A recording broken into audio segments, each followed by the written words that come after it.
Welcome to Sacrilegious Discourse. I'm husband. And I'm wife. Together, we're reading the Bible for the very first time.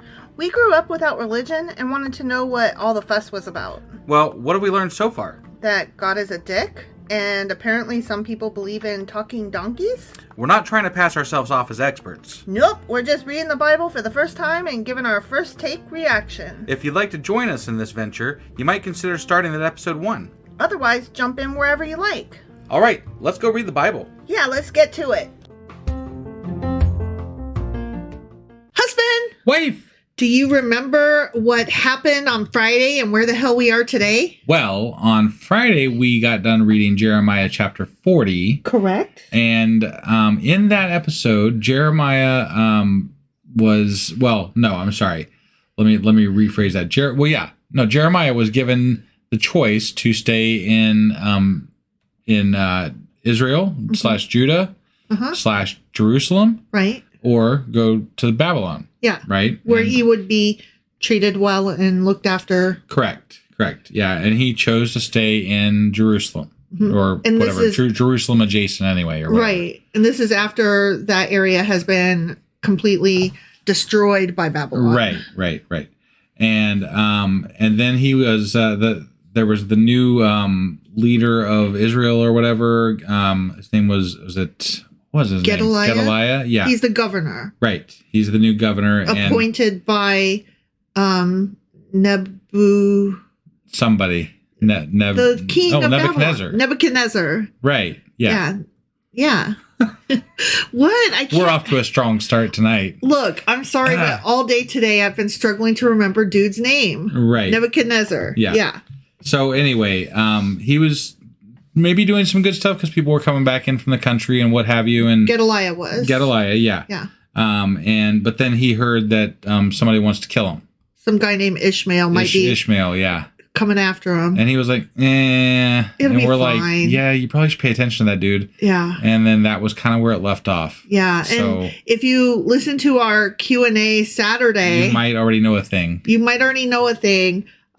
Which is that them two guys were buddies that had served together for a while. Right. Which is why Gedaliah was like, get the fuck out of here. He's not trying to kill me. Right, He's so silly. Yeah. Yeah. So anyway, that was Jeremiah chapter 40. It sure as fuck was. Which means that today we're getting into Jeremiah chapter 41. All right, let's do this. Okie dokie.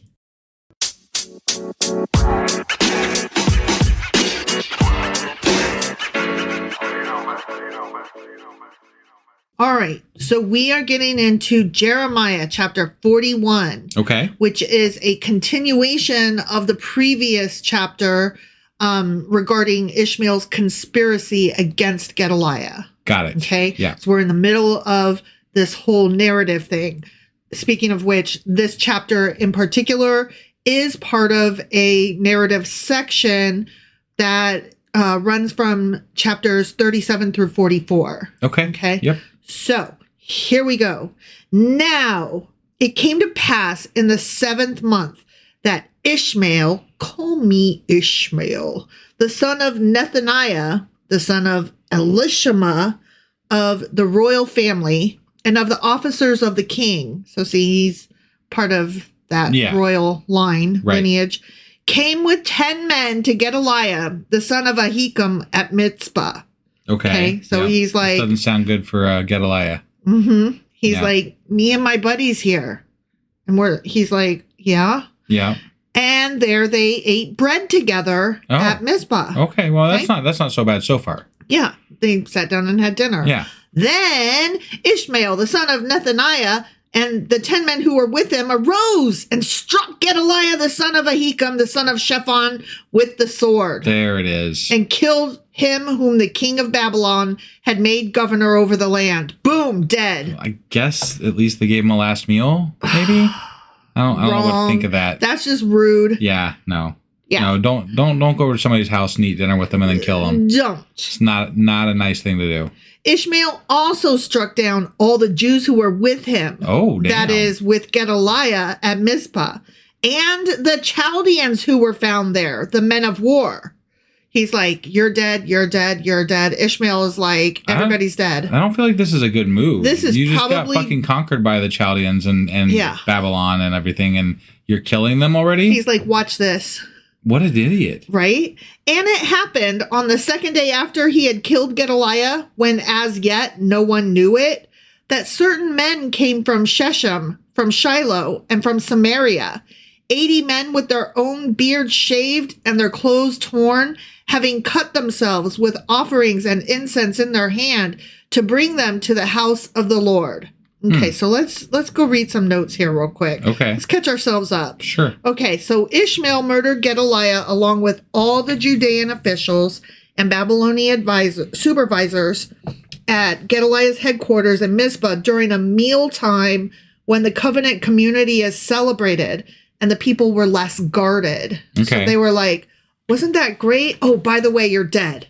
Right. And apparently nobody knew for days. Right. Which is interesting. And so that makes the treachery of his act like all the worse because they broke bread together. Right. And he took the coward's way. Like he killed them while they were down, not in the heat of battle. Sure. Like he didn't even like fight with them or yell at them or say, pick up your weapon. He was just like, and by the way, I hate you, bye. Right. Yeah. So the day Gedaliah was murdered was remembered as a fast day by the post-captivity Jews because on that day, the hope of living a separate life in the promised land completely vanished. Got it. Like in that one dumb move, it was off. Yeah. They were completely done. Right. And the murder was likely avenged by a third deportation of Jews, based solely on this guy's actions. Right. Yeah. Right? Yeah. So Ishmael was of the royal family and one of the officers of the king, a descendant of David. And he was probably jealous that Gedaliah was appointed governor. So that's why he was like, I'll show you. Sure. Making him more willing to do the work of the king of Ammonites. So he's here at the behest of the Ammonites. Ishmael is? Yeah. Okay. Yeah.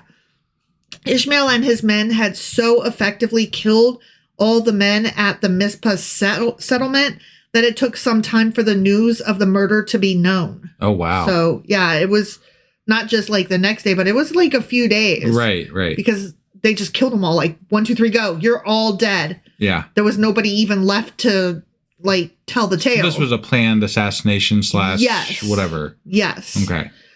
There were worshippers of Yahweh in the lands that were formerly part of the kingdom of Israel, conquered by the Assyrians more than 100 years before this. And perhaps they were influenced by King Josiah's reforms, or perhaps they came from the southern kingdom of Judah. Okay. And these pilgrims, the ones who were coming, remember? Yeah. Like I just said, that these guys came with their beards shaved and stuff. Yeah. They may have been descendants of Judeans who had moved north after Samaria fell in 722 BC. Okay. Mm-hmm. Shaving their beards was a sign of deep mourning. Okay. So they were mourning the loss of Judea and coming to like bring their prizes and commiserate. But also, they had heard that they would be invited back. Yeah. So it was like, bittersweet. You know what I mean? They were coming to rejoin, but also to mourn. Right. Okay. I got it. So that's why they had shaved their beards. Okay. Okay. This large group of men came from the north to bring offerings and sacrifices to the temple. Since the Babylonians destroyed the temple, as we read back in 2 Kings, they came in mourning to bring grain offerings and incense to the ruins of the temple. Their offerings were bloodless sacrifices because no facilities were available for animal sacrifices. Got it. And since the water... Oh, I'm not there yet. Nothing. Okay. All right. So we continue. Yeah. Okay. Mm-hmm. Now, Ishmael, the son of Nethaniah, went out from Mizpah to meet them. So he was not expecting these guys to come. Right. Okay. This was a surprise. And he was weeping as he went along. Oh, he's putting on a show now. He's putting on a show. Okay. Yeah. All right. And it happened as he met them that he said to them, "Come to Gedaliah, the son of Ahikam." So it was when they came into the midst of the city that Ishmael met the son of Nethaniah, that Ishmael, the son of Nethaniah, killed them and cast them into the midst of a pit. Holy shit. And he and his men he and all the men who were with him. He's killing Israelites all over the place here. Yeah. Damn. Yeah. So he's just like, what is his deal? Like, he doesn't even fucking care, apparently. Well, okay. So the first group he killed was at the behest of this Ammonite king. Sure. And he was more than happy to do it because he's like, I should have been the governor. Fuck this guy. Right. You know, I don't give a shit. Fine, whatever. Yeah. And you Babylonians, you're gone too because fuck you for invading us. Right. So that was the first bout of murders. The second bout, he was caught unawares. He was not expecting this second group of people to come, and he had to kill them or else, you know, they were going to give away the game. Got it. You know? Okay. So he had to kill him, and he threw him into a cistern. Okay. Now, since the water supply was so precious in Palestine, the fouling of a cistern was a particularly irresponsible act of vandalism. Got it. So it's like, dude, why'd you have to do that too? Yeah. Cool. But 10 men were found among them who said to Ishmael, do not kill us, for we have treasures of wheat, barley, oil, and honey out in the field. So he desisted and did not kill them among their brethren. Now the pit into which Ishmael had cast all the dead bodies of the men whom he had slain because of Gedaliah was the same one Asa the king had made for fear of Baasha, king of Israel. Okay. Ishmael, the son of Nethaniah, filled it with the slain. Then Ishmael carried away captive all the rest of the people who were in Mizpah, the king's daughters, and all the people who remained in Mizpah, whom Nebuzaradan, the captain of the guard, had committed to Gedaliah, the son of Ahikam. Okay. Okay. All right. Like, I feel like I should stop saying so-and-so, the son of so-and-so, because that, like, confuses us. Like, it adds extra names that we really don't fucking need when they say them 30 times in a row. It does make it a lot more confusing to me. I'm sure that this is how they were used to conversing back then, maybe, but for us, it's like, no, I just need Gedaliah is fine. Right. It's very extra, and we don't need that. Yeah. So, okay, just to recap, Ishmael killed Gedaliah and the Babylonians at that table. Right. Then he killed these guys that were coming from afar bringing gifts. Yeah. And threw them in a cistern, except for 10. And so then Ishmael carried those 10 and all the other people that remained in town. He took them as prisoners and ran away with them. Got it. Okay. Some of them being the king's daughters. Okay. All right. Okay? Yeah. So that's what's happening. Got it. Makes sense. And Ishmael carried them away captive and departed to go over to the Ammonites. Okay. So he's defecting back to the Ammonites. Yeah. Okay. But when Johanan, the son of Kareah, and all the captains of the forces that were with him heard of all the evil that Ishmael had done, they took all the men and went to fight with Ishmael. And they found him by the great pool that is in Gibeon.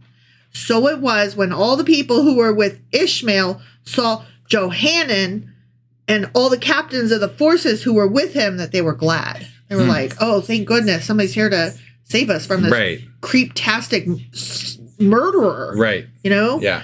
Then all the people whom Ishmael had carried away captive from Mizpah turned around and came back and went to Johanan, the son of Kareah. But Ishmael escaped from Johanan with 8 men and went to the Ammonites. Yeah, fuck him anyway, right? Okay, right, yeah. Yeah, okay, bye. Go to the Ammonites. We don't care. See ya.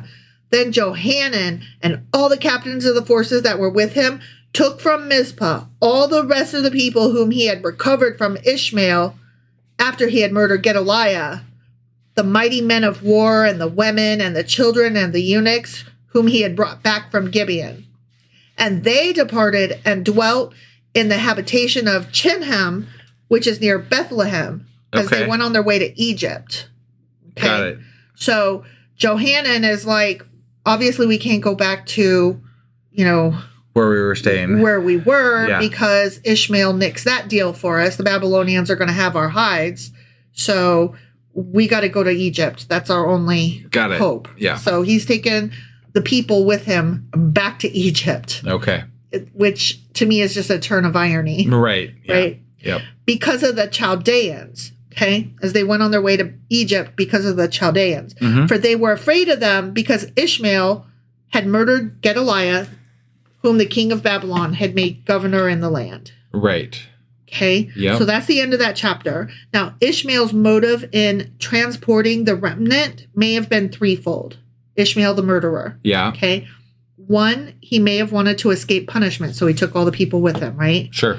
Two, he may have wanted to find refuge with Baalis, who had instigated the assassination of Gedaliah. Okay. Baalis was the king of the Ammonites. Got it. Which, Got it. I mean, yeah, that's where he was going. So Right. obviously he wanted to find refuge with him. Yeah. And three, he probably wanted to sell the remnant as slaves to the Ammonites. Oh, Yeah. okay. Yeah. So this guy wasn't really an Israelite at all. I mean, he was by blood, but he was by blood, but not in his heart. He's like, fuck this shit. I'm just going to get what I can get. And, Yeah. you know. Worse than Jeremiah, honestly. Right. Jeremiah was a double spy or whatever. Yeah. Like a double agent. But he didn't, at least according to these stories, right? As recorded, he didn't like lift sword and hack people to pieces. We didn't hear Jeremiah mentioned once in this chapter or the word of God or anything. Right. That's this was because just we're an accounting of like they killed him. Yeah. Yeah, we're in Storyland. That's Got why. it. When you're in Storyland, sometimes the main character doesn't show up. Got it. Yeah. So. I mean, we already kind of knew this was coming. But not all of it. No, not all of it. Not all of it. But I don't know. I feel like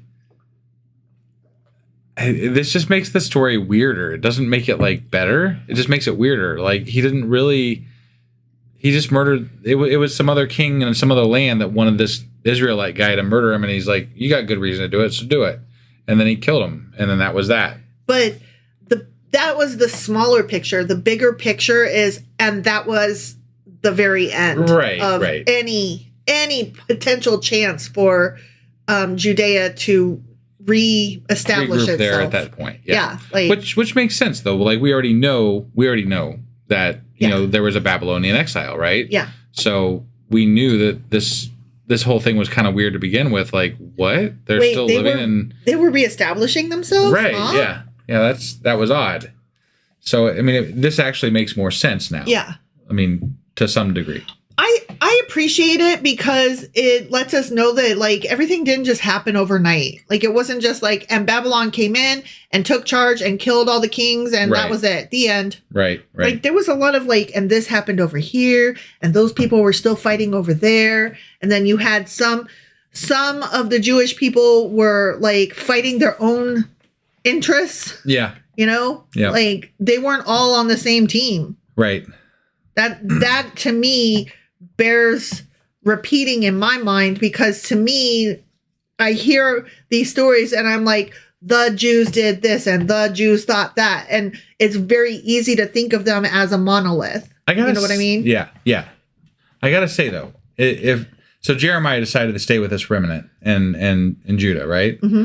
And he's a prophet who can see the future. No, he's a prophet who God tells him things that God wants him to know. Right. I'm having trouble understanding what his purpose was to stay here. I have no idea. Because there's literally nobody that's going to matter from this group doing anything. Right. They're either dead, heading to Egypt, or heading to the Ammonites. Right. And so what? Like, what was your purpose here? What did God want you to do here? I don't know. It doesn't make any sense. I think we've got, how many chapters do we have in Jeremiah? I don't know. Oh, I thought maybe we were coming up on the end, but no, we've still got several more chapters. Yeah. So. Okay. Yeah, I couldn't tell you. Okay. Well, maybe it'll become clear. I kind of doubt it, honestly. Sometimes there's just these random things that happen in the Bible and it's like, yep, that happened. Well, maybe he's going with Johanan and the surviving remnant to Egypt. Maybe. But he literally didn't come up in this story at all. So I'm just, it was kind of odd. And I feel like we're going to just like kind of buzz over this. Right. And it'll just be a thing. Well, then let's be on the lookout for that tomorrow. And if it doesn't come up, we'll be like, the fuck happened to Jeremiah? Sure. All right. Well, that was Jeremiah chapter 41. Sure as fuck was. Which means that we'll be back tomorrow with Jeremiah chapter 42. Our favorite one. 42. It's 42. Yeah. Yeah. All right. We'll see you then. Bye.